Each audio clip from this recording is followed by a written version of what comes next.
Hello! Birthday రోజు బుజ్జి నేను వండుతా, నువ్వు నా దగ్గరే తినాలి, నేను తినిపిస్తా అని మా అమ్మ రమ్మనింది. సో, వచ్చాననమాట.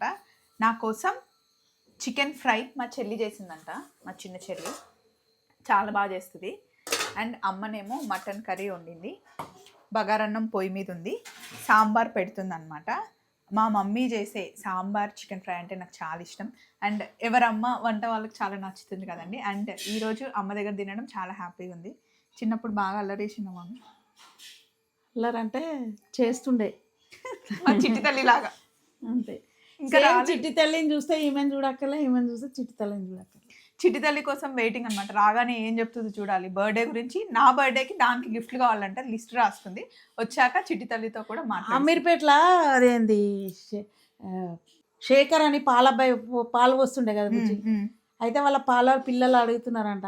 వాళ్ళ పాలబ్బాయిని అయితే స్వప్నక్క చూపిస్తుంది. డాడీ నిన్ను ఎందుకు చూపిస్తలే డాడీ, నిన్ను చిన్నప్పుడు అందరికి నువ్వు పాలు పోసినావు కదా, స్వప్నక్క నిన్ను చూపిస్తలేదు అని అంటే, నేనన్నా నువ్వు రానన్నా, నీకు ఎప్పుడు మర్చిపోలేదు, శేఖర్ అన్నయ్య అంటే ఇప్పటికీ గుర్తు చేస్తుంది, నువ్వు రా, ఎందుకు చూపించేది, నిన్ను ఎప్పుడు మర్చిపోము నేను అని చెప్పి. అవును, చిన్న ఉన్నప్పుడు మమ్మీకి పాలు పోసిన తర్వాత ఇంత గ్లాస్ పట్టుకొని వెళ్తే అందులో పాలు పోసి తాగే. ఎన్ని క్యాన్లు ఉంటే అన్ని పాలు ఈమెకు పోసేసి వెళ్తుండే. స్వప్నక్క ఎవ్వరు నిన్ను గుర్తుపట్టరా డాడీ, నువ్వు అన్ని ఏళ్ళు పాలు పోసినా అని చెప్తున్నావు, అన్ని అబద్ధం డాడీ అని అన్నారంట.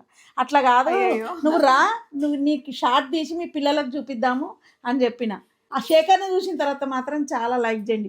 ఒక్కొక్కసారి రెండు సార్లు కూడా చేయండి. అయ్యో, 2 సార్లు చేస్తే ఉన్నది కూడా పోతుంది. థ్యాంక్స్ అండి, బాయ్.